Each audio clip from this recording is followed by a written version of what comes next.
about course structure of class 9th maths session 2020-21। मतलब इस साल के कोर्स क्लास जो बच्चे 8th से 9th में गए ना, उनके लिए ये है कि हम क्लास 9th में जाकर कुछ नए चीज पढ़ेंगे, कुछ नए सिलेबस जुड़ रहे हैं, घट रहे हैं, क्या कर रहे हैं और कौन सी बुक से हमें पढ़ना है।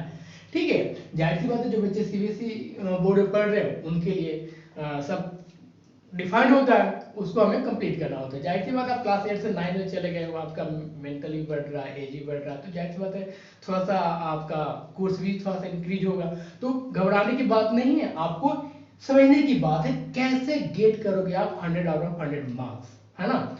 जैसे मैं बच्चे सभी को पता है कि मैथ्स में 100 आउट ऑफ 100 लाना कोई बहुत बड़ा टफ जब नहीं है, अगर उसको शेड्यूल और उसको अगर अच्छे से करे तो ठीक है। तो बेटा पहले हम समझेंगे कि मैथ्स में जो कोर्स है इस साल का 2020-21 का, इस साल का जो कोर्स है उसको पहले हम समझेंगे यूनिट वाइज, और एक यूनिट में कितने चैप्टर है वो भी मैंने लिख रखा है, और साथ में उसमें कितने मार्क्स के क्वेश्चंस आएंगे वो भी आपको मैंने यहाँ डिस्क्राइब कर रखा है। तो बड़े अच्छे से ध्यानपूर्वक लिखोगे, इसको देखोगे और देखकर नोटबुक में पहले लिखोगे, फिर हम कोर्स को आगे बढ़ेंगे, चैप्टर पे आएंगे। गॉट इट बेटा। तो देखो जैसे मैं course structure class 9 unit name, marks और पीरियड्स है। तो मान लो फर्स्ट यूनिट है मेरा नंबर सिस्टम। क्या है? नंबर सिस्टम है, ये 8 मार्क्स का आएगा। जो नंबर सिस्टम है वो 8 मार्क्स का आएगा। वो इसको हमें अगर सीबीएसई के नॉर्म्स एंड कंडीशन के अकॉर्डिंग हम 16 पीरियड्स में इसको कंप्लीट करते हैं। Got it. एल्जेब्रा में 17 मार्क्स, 37 पीरियड्स हो जाएंगे। Coordinate geometry 4 marks, 6 period. Geometry 28 marks का आएगा, केवल ज्योमेट्री 28 मार्क्स। लेकिन देखो यूनिट है ज्योमेट्री, अब इस यूनिट में कितने चैप्टर आ रहे हैं ये भी मुझे बताने हैं आपको अभी। 81 क्लास में मतलब पीरियड में हो जाएंगे। फिर मेंसुरेशन आ रहा है, मेंसुरेशन आपका 13 मार्क्स का आएगा, ये 16 पीरियड्स में हो जाएंगे। फिर स्टैटिक्स एंड प्रोबेबिलिटी है 10 मार्क्स का, ठीक है, 22 पीरियड्स में कंप्लीट हो जाएंगे। बेटा ये अगर आप देखोगे तो टोटल 80 मार्क्स का आएगा। कितने मार्क्स का आएंगे? आपका जो थ्योरेटिकल पेपर होगा थ्योरी में ये 80 मार्क्स का है। अब 80 मार्क्स को गेन करना अब आप पे डिपेंड कर रहा है कि कैसे गेन करें। ठीक है, जैसे जैसे आप बड़े बड़े वैसे वैसे आपके, है ना। तो यहाँ देखो जैसे 8 मार्क्स है, नंबर सिस्टम में यूनिट फर्स्ट है। यहाँ आओ राइट साइड में आप यहाँ देखोगे तो नंबर सिस्टम देखो, जो नंबर सिस्टम है यूनिट फर्स्ट है, केवल एक चैप्टर को गेन कर रहा है। जो चैप्टर फर्स्ट है इस चैप्टर को गेन कर रहा है। ये यूनिट क्या है? ये फर्स्ट यूनिट है। गॉट इट बेटा। अगर आप इस फर्स्ट चैप्टर को अच्छे से रीड आउट कर लोगे, अच्छे से पढ़ लोगे, तो आपका कितने मार्क्स आ जाएगा? 8 मार्क्स कंप्लीट। अब देखो एलजेब्रा, एलजेब्रा में आपका 2 चैप्टर आएगा। एलजेब्रा में आपका यूनिट सेकेंड में आपका चैप्टर 2 एंड चैप्टर 4 आएंगे। ये 2 चैप्टर आएंगे, यानी polynomials and linear equation in 2 variables. Got it. Polynomials and linear equation in 2 variables आपका यूनिट सेकेंड में आएंगे। ठीक है, 2 एंड 4 चैप्टर। इसमें क्या था? चैप्टर फर्स्ट आ रहा था। अब यूनिट थर्ड देखो, यूनिट थर्ड में क्या है आपके पास? कोऑर्डिनेट ज्योमेट्री है, 4 मार्क का क्वेश्चन है। ठीक है, 4 मार्क का क्वेश्चन आएगा। इसमें है आपका ओनली, अगर आप चैप्टर थर्ड पढ़ लोगे, यूनिट थर्ड में अगर चैप्टर केवल थर्ड पढ़ोगे, कोऑर्डिनेट ज्योमेट्री पढ़ लोगे, वो आपका एक ही चैप्टर है कोऑर्डिनेट ज्योमेट्री, वो यूनिट थर्ड में है। इसमें आपका कितने मार्क्स का आ जाएगा? 4 मार्क्स का आएगा। Got it. बहुत छोटा सा है, बहुत अच्छा है, बहुत इजी है।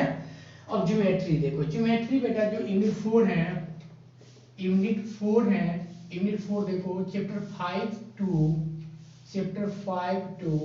चैप्टर 11, मतलब introduction to Euclid geometry, lines and angles, triangles, quadrilaterals, area of parallelogram and triangles, circles and construction. There are 1 2 3 4 5 6 7 chapter, यानी कि चैप्टर कौन सा?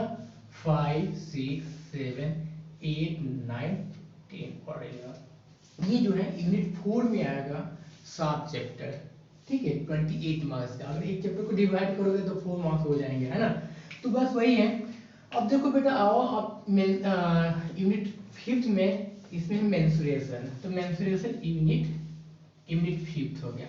यूनिट फिफ्थ में मेंसुरेशन है। मेंसुरेशन देखो कौन कौन सा चैप्टर है, चैप्टर 12 और 13। चैप्टर 12 और 13 यानी कि Heron's formula and surface area and volume. Got it बेटा, surface area and volume and Heron's formula. And unit 6 आप आओगे तो इसमें स्टैटिक्स एंड प्रोबेबिलिटी, ये क्या था, चैप्टर 12 एंड 13 था। और यूनिट 6 में आ जाएगा चैप्टर 14 और 15, यानी कि स्टैटिक्स एंड प्रोबेबिलिटी। और स्टैटिक्स एंड प्रोबेबिलिटी कितने मार्क्स का है, 10 मार्क्स का है। मतलब कि आप अगर दो चैप्टर्स अगर पढ़ ले रहे हो, आप 10 मार्क्स गेट करोगे अच्छे से, ठीक है। अगर यूनिट 5 अगर अच्छे से क्लियर कर रहे हो तो 13 मार्क्स, ज्योमेट्री का अच्छे से क्लियर करो 28 मार्क्स। तो ये है स्ट्रेटेजी, आपको कैसे पढ़ना है, कैसे करना है। तो ये तो भी मैंने बात किया बेटा, आपको 80 मार्क्स का जो थ्योरेटिकल पेपर है और थ्योरी में 80 मार्क्स का आएगा, ठीक है। अभी हम बात करेंगे इंटरनल्स मार्क्स। यहाँ हमने लिखा इंटरनल असेसमेंट 20 मार्क्स, 80 प्लस क्या हो जाएगा, 80 प्लस 20 कितना हो जाएगा, 100 मार्क्स। गॉट इट बेटा। तो ये 100 मार्क्स है। अभी तो हमने 80 मार्क्स की बात किया कि ये जो 15 चैप्टर्स है, ये 6 यूनिट है, इसके अकॉर्डिंग हमने डिवाइड किया है according to CBSE board. CBSE board के अकॉर्डिंग उन्होंने डिवाइड किया है। और हमें अब 20 मार्क्स का डिवीजन करना है। और 20 marks according to CBSE board, 20 marks में इन्होंने बोल रखा है कि देखो इन्होंने क्राइटेरिया बताया कैसे कैसे, जिसमें यहाँ मार्क्स का डिस्ट्रीब्यूशन किया गया था, chapter wise unit wise distribution किया था। सेम एज इट इज यहाँ इंटरनल मार्क्स, यानी कि जो टीचर जो पढ़ाते हैं आपको मैथ्स, वो मार्क्स आपको इंटरनल्स में 20 मार्क्स दे सकते हैं, ठीक है। तो वो आप पे डिपेंड करता है कि आप 20 मार्क्स कैसे गेन कर सकते हो, ठीक है। तो बेटा अब यही है अगर मान लो कि आप अभी स्टार्ट कर रहे हो, अभी शुरू कर रहे हो पढ़ना 9th क्लास, तो बस आप इस चीज को दिमाग में सेट कर लेना अच्छे से। तो आपका ये 20 इंटरनल मार्क्स में जो 20 मार्क्स है, ये कभी कटने वाला है नहीं। 80 मार्क्स में भी नहीं कटेगा अगर आप चाहोगे तो थोड़ा सा, लेकिन इसमें तो बिल्कुल ही नहीं कटेगा। लेकिन अगर इस चीज को फॉलो करोगे तो, जैसे फर्स्ट है pen paper test and multiple assessment. इसका मतलब ये हुआ कि आप स्कूल में जो जो हम लोग टेस्ट लेते हैं, क्लास टेस्ट लेते हैं, यूनिट टेस्ट लेते हैं, हाफ ईयरली लेते हैं, है ना, लेते हैं। तो इसमें बेटा आपको मैं और अच्छे से बता दूं, आपको टीचर मतलब टाइम टू टाइम आपको बताते रहेगा कि कौन सा मार्क्स ऐड होने वाला है, क्या होने वाला है। तो इसमें 3 टेस्ट होगा, PT1 plus PT2 plus PT3, 3 test होंगे, ठीक है। 3 टेस्ट में मान लो तीनों 10-10 मार्क्स के होंगे, तीनों 10-10 मार्क्स के होंगे। गॉट इट बेटा। तो 30 मार्क्स हो गए। लेकिन अगर मान लो PT1 में जो आपने टेस्ट दिया, इसमें मान लो कि 9 मार्क्स ला दिया, PT2 में मान लो कि 7 मार्क्स ला दिया, और PT3 में मान लो कि आप क्या ले लिया, 7.5 मार्क्स ले लिया। अब 7.5 के मतलब क्या हो गया, 7.5 के मतलब हो गया 8 मार्क्स आपने गेन किया PT3 में।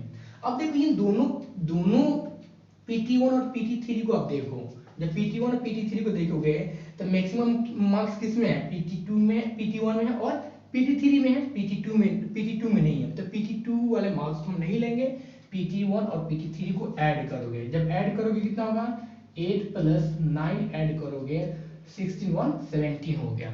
Got it. लेकिन 17 कितने मार्क्स में से आया था, 20 में से आया था। हमें तो 10 में ही तो देने हैं, 10 मार्क्स देने हैं। आप 2 से डिवाइड करोगे तो कितना होगा, 8.5 यानी कि 9 मार्क्स। आई होप आपको क्लियर हो गया, यानी कि 10 में से 9 मार्क्स आपको यहाँ मिल जाएगा अगर आपने 3 टेस्ट में इस तरह से मार्क्स ले रहे हैं। तो जाहिर सी बात है, आप जब यूनिट टेस्ट देते हैं तो वहाँ 2 से 3 चैप्टर्स आते हैं, क्या आप 2 से 3 चैप्टर अगर आपने अच्छे से क्लियर करके, अगर आपने रिवीजन करके अगर अच्छे से तैयारी करके देंगे, तो जाहिर सी बात है 10 आउट ऑफ 10 आ सकते हैं। अगर 10 आउट ऑफ 10 आ भी गया, और किसी कारणवश अगर किसी एग्जाम में अगर अच्छा मार्क्स नहीं है, 2 में अच्छा आ गया, तो वहां अपना गेन कर सकते हो 10 आउट ऑफ 10। Got it. अब देखो सेकंड पोर्टफोलियो। पोर्टफोलियो की मतलब ये होता है बेटा कि आपने जैसे मैं आज से स्टार्ट किया था क्लास 9 पढ़ना, 9 पढ़ना शुरू कर दिया, अटेंडेंस होना शुरू हो जाएगा। अटेंडेंस के साथ साथ आपका क्या स्टार्ट हो जाएगा, आप फिर नोटबुक करोगे, फिर नोटबुक के साथ साथ अपना क्या करोगे, सभी टीचर्स आपका डिसिप्लिन देखेंगे कि आप कैसे रह रहे हो, क्या रह रहे हो, है ना। इस डिसिप्लिन के अकॉर्डिंग आपको यहाँ मार्क्स देखो, पोर्टफोलियो में आपका अटेंडेंस हो जाएगा। आपके अटेंडेंस मिनिमम 70-80% होने ही चाहिए मिनिमम। नोटबुक अच्छे होने चाहिए, जो आपका क्लास में नोटबुक बनाया जाता है, फिर नोटबुक बनाया जाता है, वो बहुत अच्छा होना चाहिए। जो डिसिप्लिन होता है, डिसिप्लिन मतलब कि आप क्लास का इन्वायरमेंट कैसे रख रहे हो, ठीक है, टीचर को पता चल जाता है क्लास का इन्वायरमेंट। साथ में कॉरिडोर में जो घूमते हो, वहाँ किस वे से घूम रहे हो, किस स्टाइल से चल रहे हो, वो हो गया।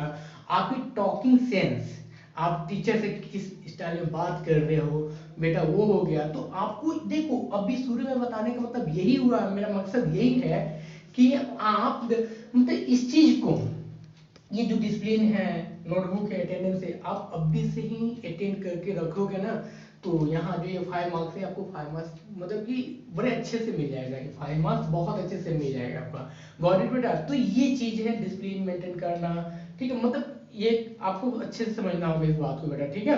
तो आपको मतलब टीचर को इम्प्रेस करना है कि किसी भी हालत में आप टीचर के सामने जाओ तो वहाँ आप डिसिप्लिन मेंटेन करो, स्कूल को अपना घर की तरह मतलब एक मेंटेन करना सीखना होगा। तो इस टाइप से अगर करोगे तो आपको यहाँ का इसके लिए आपको 5 मार्क्स मिलेगा। Got it. अब आ गया आपका लैब प्रैक्टिकल। लैब प्रैक्टिकल मतलब कि बचपन से आप पढ़ते आ रहे हो ना, 8 7 8 9 6 में क्या पढ़ते आ रहे थे कि सब में आपको लैब मैनुअल मिलता था। तो लैब मैनुअल में आपका आपको लैब प्रैक्टिकल दिया जाएगा, उसमें से लैब के लिए आपको दिया जाएगा, प्रैक्टिकल कराया जाएगा, लैब मैनुअल। अब हालांकि अब स्कूल में अब तो भी है, ठीक है। तो मैथ लैब, तो उसके के अकॉर्डिंग हमें, आप अगर मान लो 10 प्रैक्टिकल करा दिया गया, तो 10 प्रैक्टिकल में आपने 10 प्रैक्टिकल बहुत अच्छे से कर लिया तो वहाँ आपको 5 मार्क्स मिल जाएगा। देयर आर 20 मार्क्स, ये हो गया। तो आई होप आपको बड़े अच्छे से क्लियर हो गया होगा ये 20 मार्क्स कहाँ से मिलेगा, ये 80 मार्क्स कहाँ से मिलेंगे। इन दोनों को जब ऐड करोगे तो 100 मार्क्स हो जाएगा। गॉट